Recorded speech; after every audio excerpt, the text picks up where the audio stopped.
Yo, what's up? It's DNA, Bus Shaw, and I'm making this video.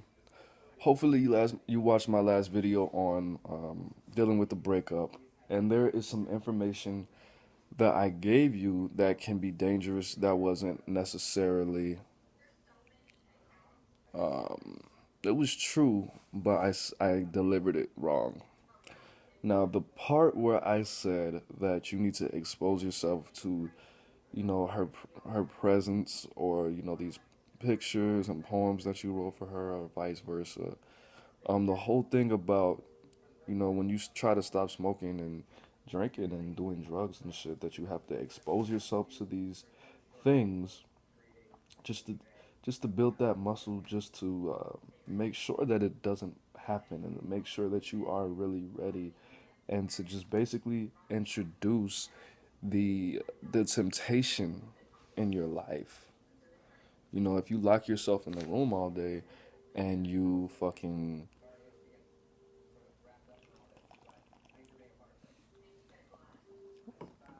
lock yourself in the room or in the house, or only hang out with your sober friends, and you're never faced with the temptation or the situation when you can say, no, you know what, bro?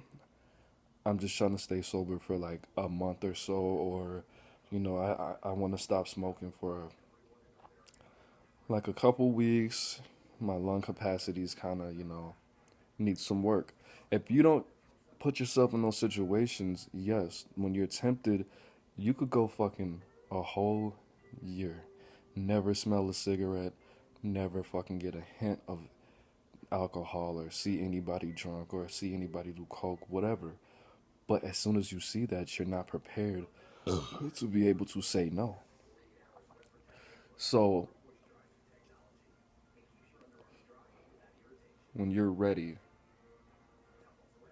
when you know that you're ready, this happened to me. I quit smoking for fucking a week. I stayed in the house. I fucking didn't hang out with anybody who smoked. And as soon as I went to my neighbor's house and I saw how much, cause he smoked cigarettes like once every 20 minutes. When he drank, he smoked cigarettes like once every 10 minutes. And when I saw that and kept smelling it, smelling it, smelling it, what did I do? Smoked 3 of his cigarettes. Woke up the next day, got a pack, and I kept smoking. So when you're ready, I probably should have did it a lot later. When you're ready, I feel like you will know.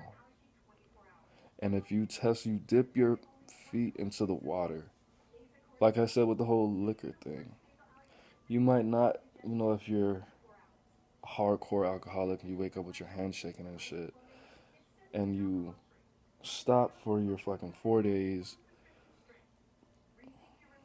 and you're not shaking, and then you wake up anymore, however long that takes you, I wouldn't suggest that the first thing that you do is go to the bar as soon as your shakes in the morning go away. I wouldn't suggest that.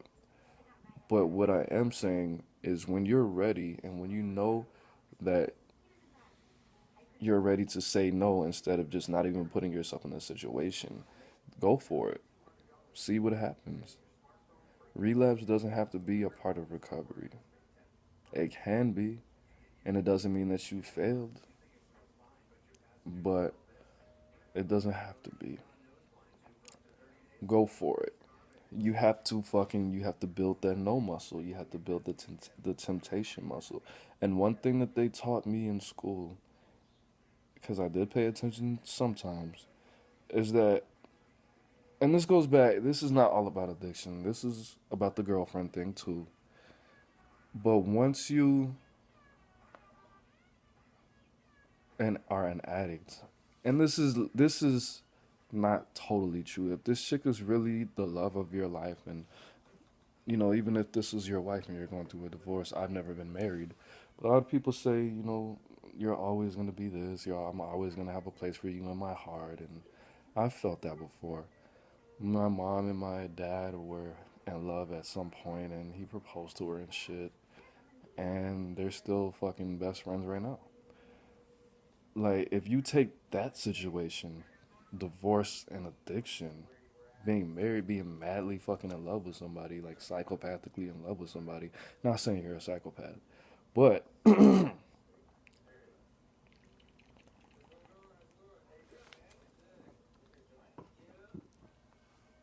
if there's always gonna be that special place for her in your heart, or you can't see yourself just disliking her so much or just being so numb with her that you can't even be friends or you don't think about her sometimes. Once an addict, always an addict. Why do they say that? I told one of my homeboys this, and he opposed the idea of me saying this. But once you're addicted to something, and it's a part of your life, and you have to have it, then you are always gonna have to rely on that no muscle. There's gonna, even if there's 99.99% of you that says no, there's always gonna be that 0.1%, that 0.01% that would have said yes or that thought about it for a split second. This is the love of your life. If you are totally over her and that's your best friend in the whole wide world, and she fucking says, you know what, I was just going through some shit, I made a mistake, I'm madly in love with you, let's get married right now, let's have kids right now.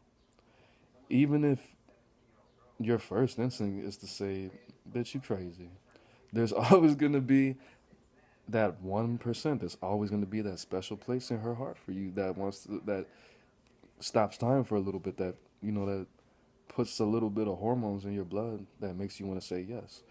But you have to exercise these muscles. You can't just fucking cut her off and delete all her motherfucking pictures.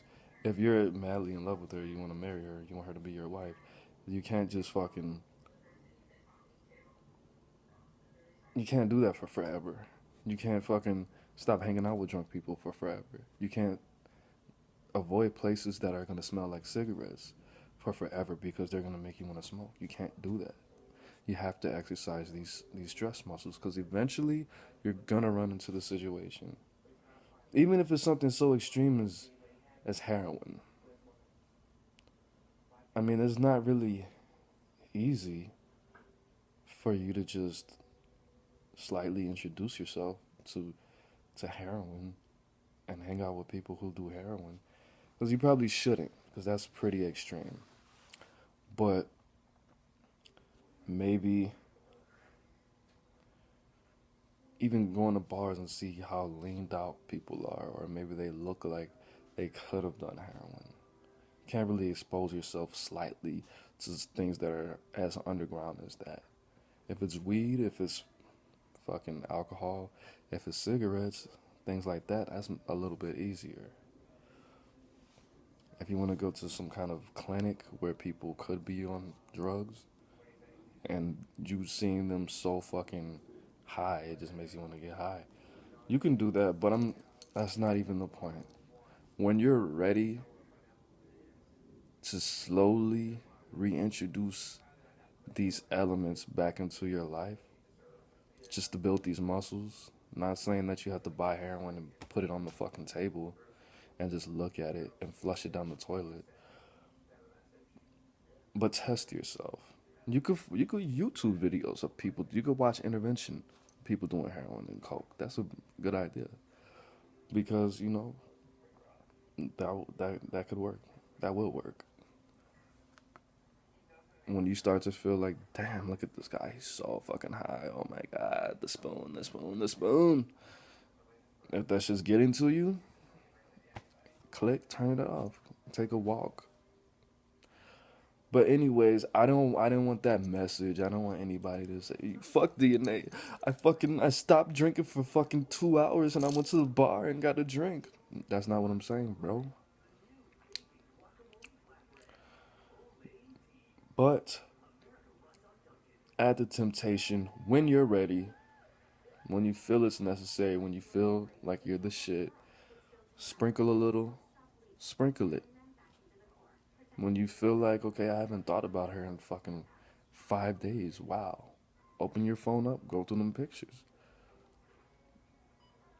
Go in your closet and look for something that she may have left over your house that you didn't give back to her. Go on her Facebook. You know? But don't take that information and fucking say I tried to fucking poison your mind and then I'm a piece of shit. Because I basically know what I'm talking about. I'm not a doctor. But I read this from doctors and psychologists and stuff. So anyway, that's it. It's DNA. What the fuck happened to my cigarette? It's DNA. Peace.